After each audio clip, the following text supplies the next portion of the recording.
नमस्कार दोस्तों, आपका स्वागत है। आज लुसेंट का पेज नंबर 24 है। अगर आप इस चैनल पर नए हो तो चैनल सब्सक्राइब करें और बेल आइकन प्रेस करें। पेज 1 से अभी तक का वीडियो प्लेलिस्ट में है, जाके देख सकते हैं। आपसे एक रिक्वेस्ट है, कृपया शेयर जरूर कर दें।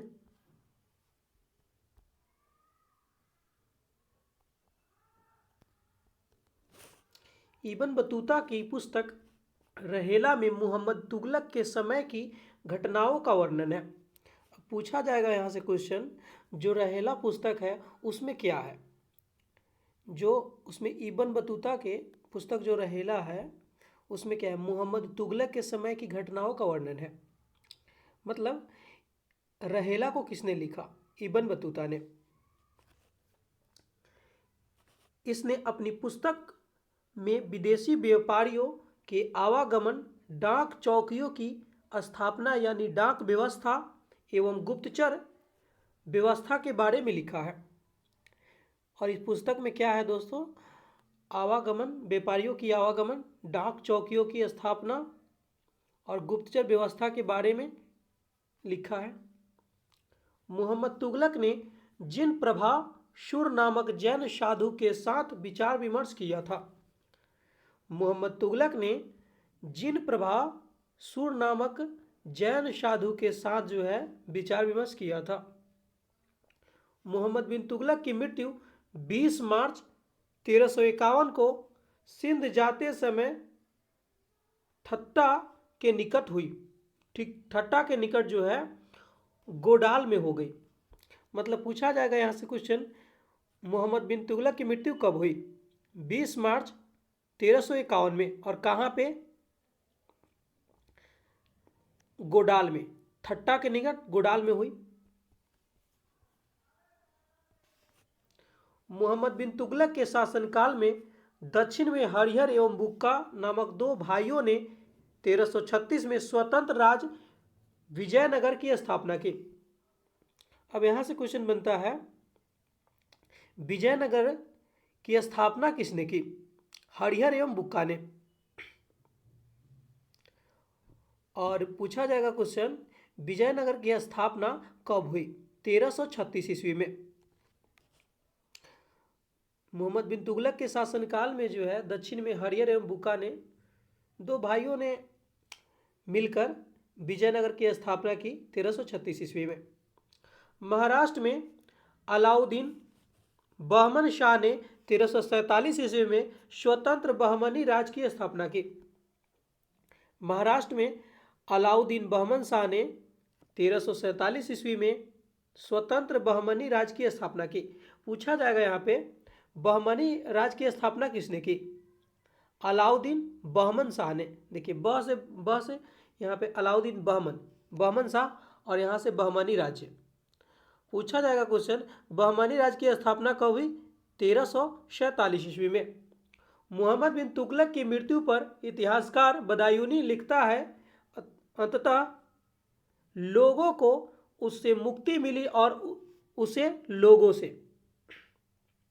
जो मोहम्मद बिन तुगलक जो है, इतिहासकार जो बदायूनी है वह ये बात लिखते हैं कि लोगों को जो है उनसे मुक्ति मिल गई और लोगों से उनकी मुक्ति मिली और उसे लोगों से मुक्ति मिल गई। मतलब कहने का अर्थ है, लोगों को उससे मुक्ति मिली और उसे लोगों से, मतलब दोनों प्रकार से है। मोहम्मद बिन तुगलक शेख अलाउद्दीन का भविष्य शीर्ष था। मोहम्मद बिन तुगलक किसका शीर्ष था? शेख अलाउद्दीन का शीर्ष था। वह सल्तनत का पहला शासक था जो अजमेर में शेख मोइनुद्दीन चिश्ती की दरगाह और बहराइच में सलार मसूद गाजी को बारे में गाजी के मकबरे में गया। मतलब यहाँ से क्वेश्चन पूछेगा, कौन ऐसा शासक है जो अजमेर में शेख मोइनुद्दीन चिश्ती की दरगाह और बराइच में सलार समूद गाजी के मकबरे में गया था? तो हो जाएगा मोइनुद्दीन चिश्ती।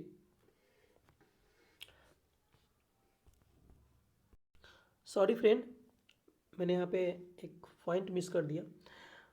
पूछा जाएगा क्वेश्चन, कौन ऐसा शासक है जो शेख मोइनुद्दीन चिश्ती की दरगाह और बहराइच में सलार मसूद गाजी के मकबरे में गया था?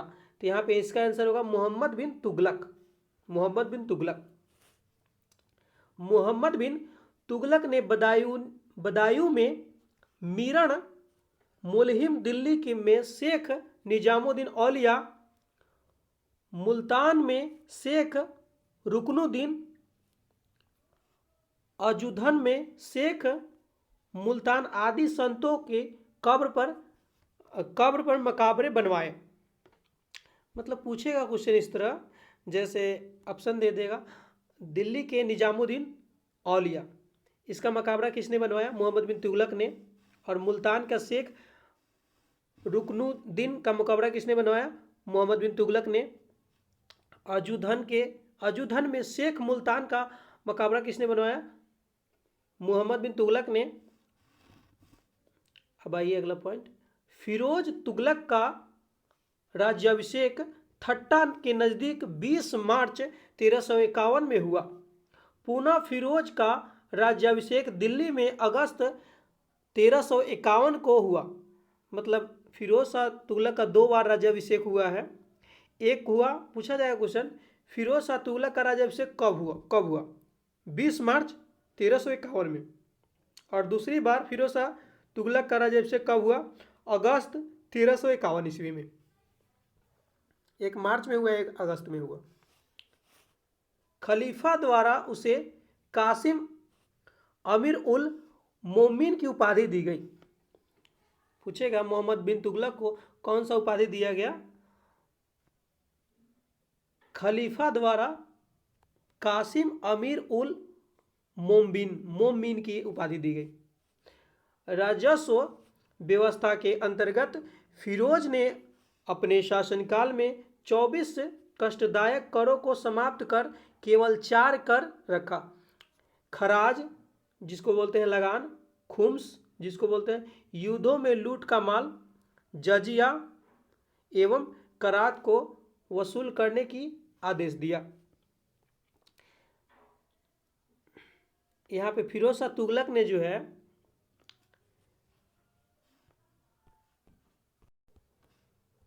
यहाँ से क्वेश्चन बनता है, पूछेगा क्वेश्चन, 24 कष्टदायक करों को किसने समाप्त किया?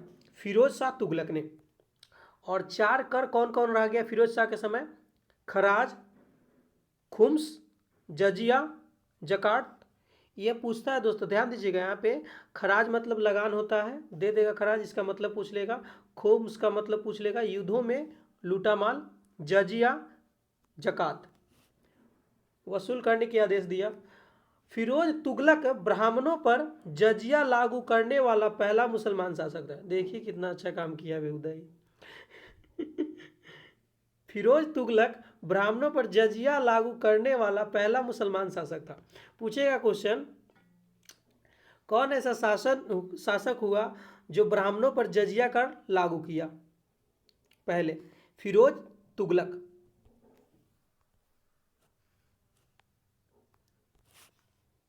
फिरोज तुगलक ने एक नया कर सिंचाई कर भी लगाया जो उपज का 1/10 भाग है। और फिरोज तुगलक ने एक नया कर लगाया सिंचाई कर जो उपज का 1/10 भाग था। फिरोज तुगलक ने 5 बड़ी नहरों का निर्माण करवाया। फिरोज तुगलक ने कितने नहरों का निर्माण कराया? 5 बड़ी नहर को। फिरोज तुगलक ने 300 नए नगरों की स्थापना की। इसमें हिसार, फिरोजाबाद, फतेहपुर, जो फिरोजाबाद है दिल्ली में है, फतेहाबाद, जौनपुर, फिरोजपुर प्रमुख है। मतलब जो फिरोज तुगलक ने जो 300 नए नगर का स्थापना किया उसमें जो है प्रमुख है हिसार, फिरोजाबाद, फतेहाबाद, जौनपुर, फिरोजपुर। इसके शासनकाल में खिजराबाद एवं मेरठ में अशोक के 2 स्तंभों को लाकर दिल्ली में स्थापित किया गया। इसके शासन में जो है खिजराबाद यानी टोपड़ा गांव बोलते हैं, इसका दूसरा नाम टोपड़ा गांव है, मेरठ से अशोक के दो स्तंभों को जो मेरठ से जो अशोक का दो स्तंभ था उसको लाकर दिल्ली में स्थापित किसने किया? पूछेगा इस तरह क्वेश्चन दोस्तों। अशोक के दो स्तंभों को दिल्ली में स्थापित किसने किया? फिरोज शाह तुगलक ने। सुल्तान फिरोज तुगलक के अनाथ मुस्लिम महिलाओं, विधवाओं एवं लड़कियों की सहायता के लिए एक नए विभाग दीवान ए खैरात की स्थापना की। सुल्तान फिरोज तुगलक ने अनाथ मुस्लिम महिलाओं, विधवाओं एवं लड़कियों की सहायता के लिए एक नया विभाग का नाम क्या है? दीवान ए खैरात। पूछेगा दीवान ए खैरात क्या है? तो ये जो था मुस्लिम महिलाओं और विधवाओं और लड़कियों की सहायता के लिए था। सल्तनतकालीन सुल्तानों के शासनकाल में सबसे अधिक दासों की संख्या करीब 1,80,000 फिरोज शाह तुगलक के समय थी। मतलब पूछ लेगा क्वेश्चन यहाँ से दोस्तों, सल्तनकालीन सुल्तानों के शासन में सबसे अधिक दास किसके पास था? तो फिरोज शाह तुगलक के पास कह सकते हैं 1,80,000। आप समझ सकते हैं कितना दास हो सकता है उसमें। दासों की देखभाल के लिए फिरोज ने एक नए विभाग दीवान ए बंदगान की स्थापना की। पूछेगा क्वेश्चन, दासों की देखभाल के लिए एक नए विभाग का स्थापना किया, उसका नाम क्या है? दीवान ए बंदगान। इसने सैन्य पदों की वंशानुगत बना दिया। मतलब जो फिरोज शाह तुगलक तो जो थे, यह जो थे जैसे राजा का बेटा राजा होता है, उसी प्रकार सैन्य पदों को वंशानुगत बना दिया, यानी नेपोटिज्म टाइप का, जैसे हीरो का बेटा हीरो होता है उसी तरह। इसने अपनी आत्मकथा फतूहात ए फिरोज शाही की रचना की। और पूछा जाएगा फतूहात ए फिरोज शाही किसकी आत्मकथा है?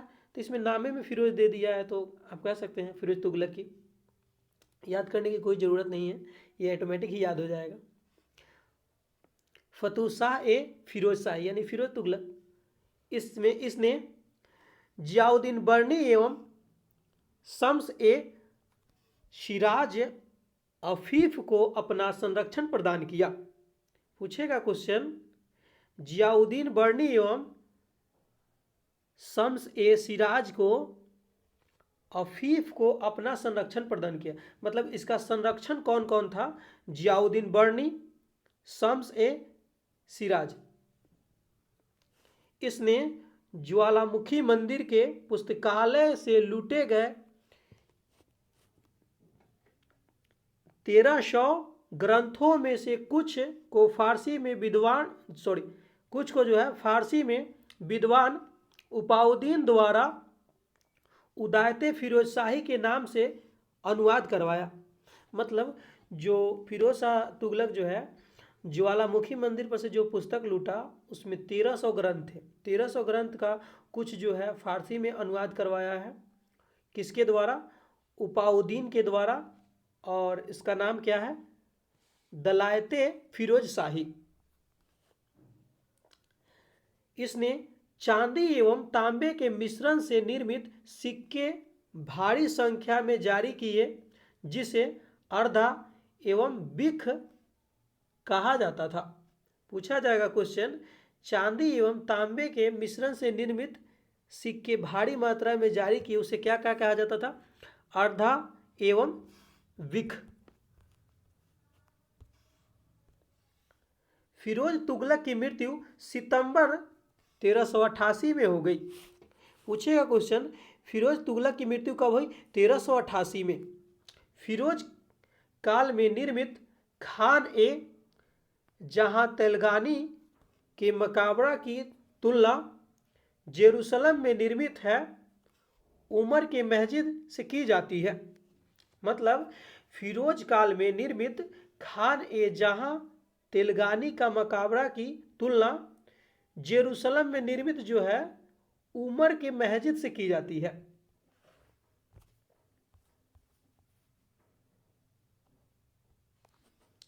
सुल्तान फिरोज तुगलक ने दिल्ली में कोटला फिरोज शाह दुर्ग का निर्माण कराया। पूछा जाएगा क्वेश्चन, कोटला फिरोज शाह दुर्ग का निर्माण किसने कराया? फिरोज तुगलक ने। तुगलक वंश का अंतिम शासक नसरुद्दीन मोहम्मद तुगलक था।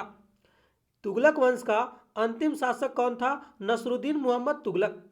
और इसका शासन दिल्ली से पालम तक ही रह गया, मतलब इसका शासन ज़्यादा दूर तक नहीं गया, दिल्ली से पालम तक ही था। तैमुरलंग ने सुल्तान नसरुद्दीन मोहम्मद तुगलक के समय 1398 ईस्वी में दिल्ली पर आक्रमण किया। पूछा जाएगा क्वेश्चन, नसरुद्दीन मोहम्मद तुगलक के समय जो है कब दिल्ली पर आक्रमण किया?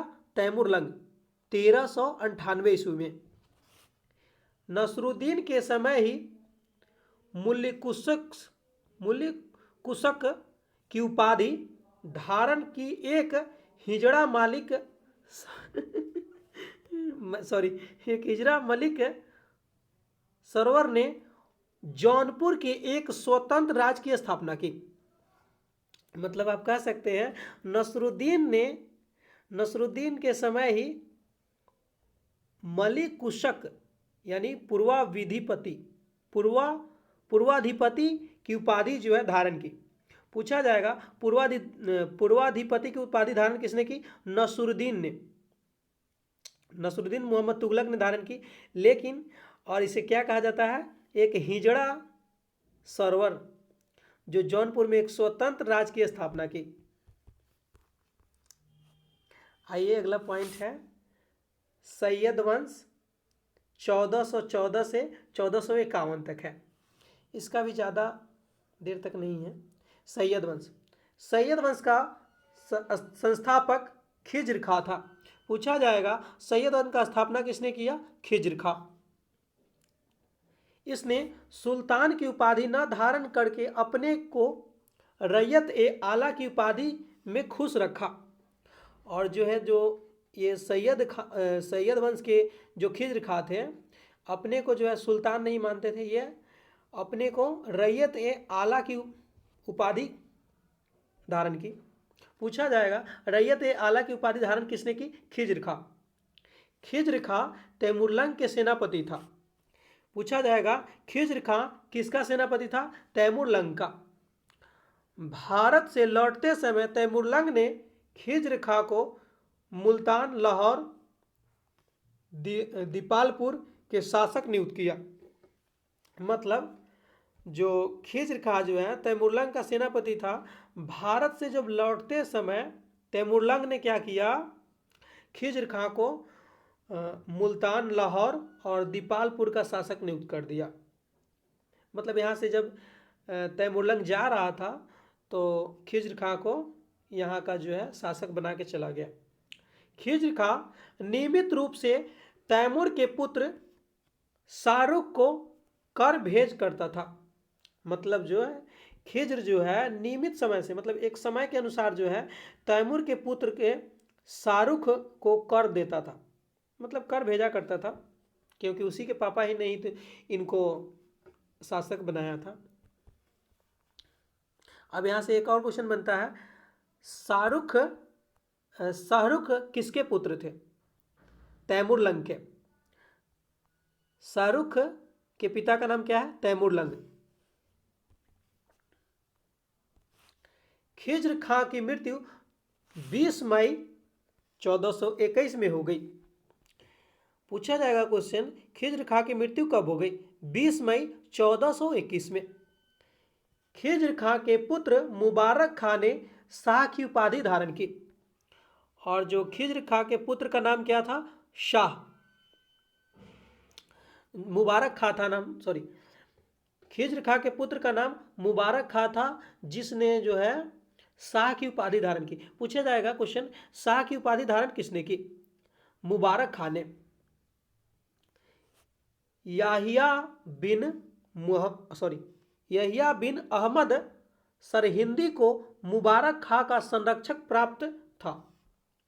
मतलब मुबारक शाह को संरक्षण कौन देता था?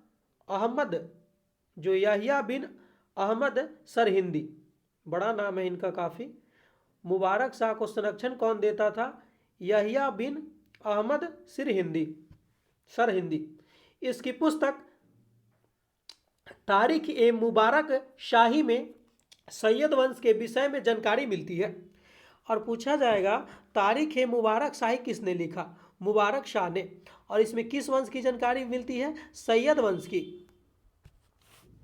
यमुना के किनारे मुबारकवाद की स्थापना मुबारक शाह ने की। मतलब जो राजा था अपने ही नाम पे अधिकतर स्थापना करता था जगह की। जैसे मुबारक शाह जो है मुबारकाबाद का स्थापना किए। और सैयद वंश का अंतिम शासक अलाउद्दीन आलम शाह था। ध्यान दीजिएगा, सैयद वंश का अंतिम सुल्तान कौन था? अलाउद्दीन आलम शाह। सैयद वंश का शासन करीब 37 वर्षों तक चला। पूछा जाएगा क्वेश्चन, सैयद वंश का शासन कितने वर्षों तक चला? 37। अगला है लोधी वंश। लोधी वंश 1451 से 1526 तक। लोधी वंश का संस्थापक बहलोल लोधी था। ये तो फेमस आदमी है। लोधी वंश का संस्थापक कौन है? बहलोल लोधी था।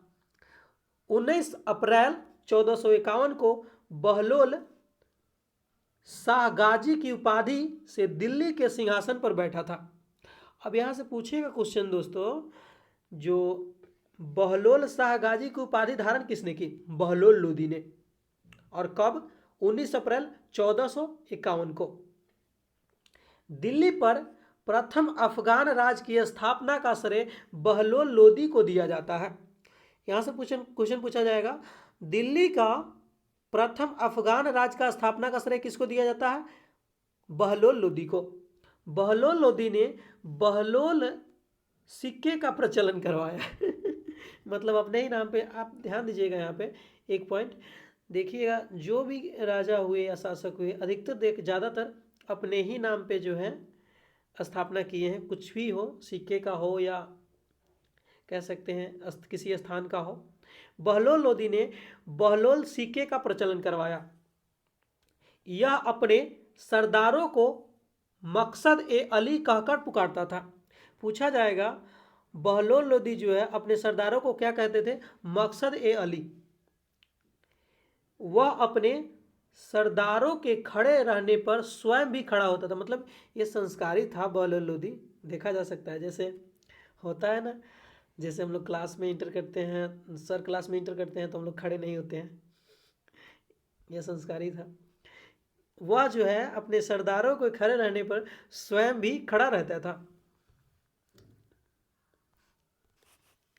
बहलोल लोधी का पुत्र निजाम खां 17 मई 1489 में सुल्तान सिकंदर शाह की उपाधि से दिल्ली के सिंहासन पर बैठा। अब पूछेगा यहाँ से क्वेश्चन दोस्तों, सुल्तान सिकंदर शाह का उपाधि किसने धारण किया? निजाम खां, जो बहलोल लोधी का बेटा था। पूछेगा क्वेश्चन, बहलोल लोधी का पुत्र निजाम खां कब सुल्तान की गद्दी पर बैठा? कह सकते हैं 17 जुलाई 1489 में। 1554 में सिकंदर लोधी ने आगरा शहर की स्थापना की। अब पूछा जाएगा दोस्तों यहाँ से, आगरा तो फेमस है, आप लोग तो गए ही होंगे। आगरा शहर की स्थापना किसने की? सिकंदर लोधी ने।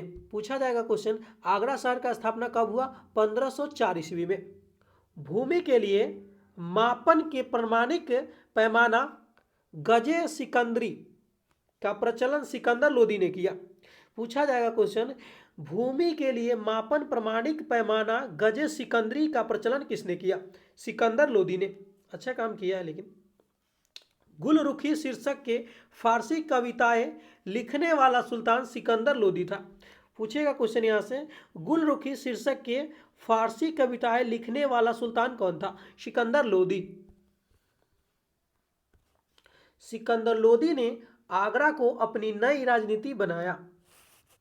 इसने इसके आदेश पर संस्कृत के एक आयुर्वेद ग्रंथ का जो है फारसी में फरहंगे सिकंदरी के नाम से अनुवाद किया गया। पूछेगा यहाँ से क्वेश्चन दोस्तों, सिकंदर लोधी ने आगरा को अपनी नई राजधानी बनाया।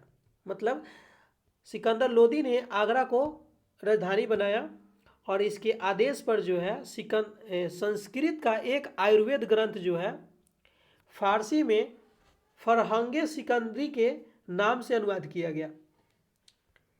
इसने नरकोट के ज्वालामुखी मंदिर की मूर्ति को तोड़कर उसके टुकड़ों को कसाईयों को मांस तौलने के लिए दे दिया। बहुत हरामी शासक था ये, बहुत कुत्ता शासक था कह सकते हैं। देख लीजिए, पूछा जाएगा क्वेश्चन जो है, ज्वालामुखी मंदिर की मूर्ति को तोड़कर टुकड़ों को कसाईयों को मांस तौलने के लिए कौन दे दिया था? सिकंदर लोदी।